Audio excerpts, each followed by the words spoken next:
మీద విశ్వాసం ఉండే ఈ ప్రభుత్వం మీద, ముఖ్యమంత్రి మీద రాజధాని పెడతామన్నా సరే అక్కడ ప్రజలంతా కూడా ఈ కూటమికి ఓటు వేయడం జరిగింది. తర్వాత మంత్రి గారు చెప్తూ 1.5 సంవత్సరాల్లో లెఫ్ట్ కెనాల్ అయిపోద్దంట. దానికి సంబంధించి డిస్ట్రిబ్యూటర్ కెనాల్స్ సంబంధించి ల్యాండ్ ఎక్విజిషన్ చేసి ఇప్పటి నుంచి చేయకపోతే అది పూర్తయినా సరే రైతులకి అందుబాటులో నీరు ఇచ్చేటువంటి అవకాశం ఉండదు. కాబట్టి దయచేసి ఆ విషయంలో కూడా ఇప్పటి నుంచి ఆ పనులు కూడా మొదలు పెట్టాలని కోరుతున్నాను అధ్యక్ష. క్వశ్చన్ అవర్ ఇన్ టైంలో పూర్తి చేయాలండి, అంచేది కొంచెం సహకరించాలి సార్ ప్లీజ్. క్వశ్చన్ నెంబర్ 23 అండి, కార్మిక శాఖ మంత్రి గారు. సార్ మీరు మాట్లాడే ముందు ఒక విషయం, క్వశ్చన్ అవర్ని కొంచెం సీరియస్ తీసుకోవాలి మంత్రులు కూడా.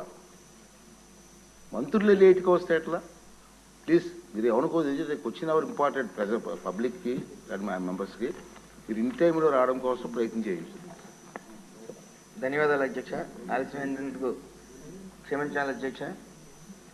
ఒక ఎమ్మెల్యేగా మంత్రిగా అవకాశం కల్పించి అసెంబ్లీలో నిలబెట్టిన రామచంద్రపురం ప్రజానికానికి, అలాగే స్వర్ణాంధ్ర సృష్టికర్త గౌరవనీయులు ముఖ్యమంత్రి నారా చంద్రబాబు నాయుడు గారికి, డిప్యూటీ సీఎం పవన్ కళ్యాణ్ గారికి, మరియు యువనేత లోకేష్ గారికి, మరియు నా తోటి మంత్రులు, శాసనసభ్యులందరికీ కూడా నా ధన్యవాదాలు, నమస్కారాలు. ఇక ఎమ్మెల్యే తణుకు ఎమ్మెల్యే గారు రాధాకృష్ణ గారు అడిగిన ప్రశ్న విషయానికి వస్తే, పశ్చిమ గోదావరి జిల్లాలోని తణుకు మరియు ఇతర నియోజకవర్గాల్లో కార్మికులకు ఈఎస్ఐ ఆసుపత్రి అందుబాటులో లేదనేది వాస్తవమేనా? ఆసుపత్రులు లేనందున కార్మికులు తీవ్ర ఇబ్బంది పడుతున్నారనేది కూడా వాస్తవమేనా అని అడగడం జరిగింది అధ్యక్ష. అందులో ప్రస్తుతం తణుకులో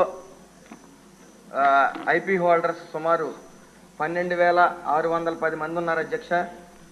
ఈఎస్ఐ నిబంధనల ప్రకారం సుమారు 20,000 మంది దాటితే కానీ అక్కడ ఈఎస్ఐ ఆసుపత్రి నిర్మించడం అవ్వదు అధ్యక్ష. 20,000 దాటిన తర్వాత చేరినప్పుడు అవసరమైన ప్రతిపాదనలు సమర్పించవచ్చు అధ్యక్ష. అలాగే అక్కడ ప్రజెంట్ 12,610 మంది ఉన్నారు కాబట్టి అక్కడ డిస్పెన్సరీ హాస్పిటల్ 2 డాక్టర్లతో మరియు మెడిసిన్ అందుబాటులో ఉంటుంది అధ్యక్ష. అలాగే సుమారు రాజమండ్రిలో 45 కిలోమీటర్ల, తణుకు నుంచి 45 కిలోమీటర్ల వ్యవధిలో రాజమండ్రిలో ఈఎస్ఐ ఆసుపత్రి ఒకటి, అలాగే కాకినాడ 95 కిలోమీటర్ల దూరంలో ఈఎస్ఐ ఆసుపత్రి ఒకటి ఉంది అధ్యక్ష. మరి మీరు ఎలాగ ఈఎస్ఐ విషయం వచ్చింది కాబట్టి అధ్యక్ష, నాకు కొంత సమయం ఇస్తే గత ప్రభుత్వం ఈఎస్ఐ ఆసుపత్రి మీద ఎంత చిత్తశుద్ధితో ఉంది, ఈ ప్రభుత్వం వచ్చిన ఈ 5 నెలల్లో ఏం చేసింది అనేది చెప్పదలిచాను అధ్యక్ష.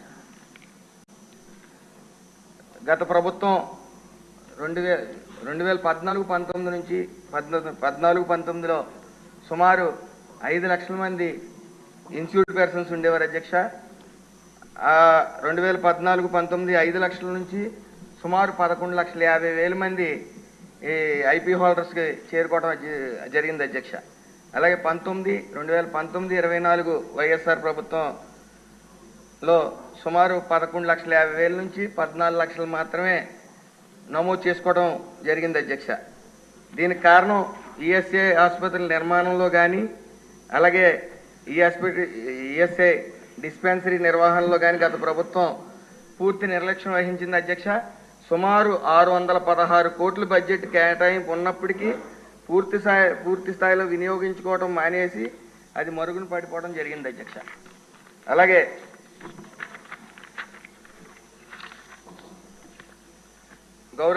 మన ఈ 5 నెలల్లో జరిగింది అధ్యక్ష, సుమారు 7 హాస్పిటల్స్కి ఈ సైట్ అలాట్ చేయడం జరిగింది అధ్యక్ష. మొన్న అచ్యుతాపురంలో 30 బెడ్డెడ్ హాస్పిటల్ ఒకటి నిర్మించడం శంకుస్థాపన చేయడం జరిగింది అధ్యక్ష. మొన్న జరిగిన ఎసెన్షియా ఫ్యాక్టరీలో జరిగిన సంఘటన సుమారు 15 మంది చనిపోవడం జరిగింది అధ్యక్ష.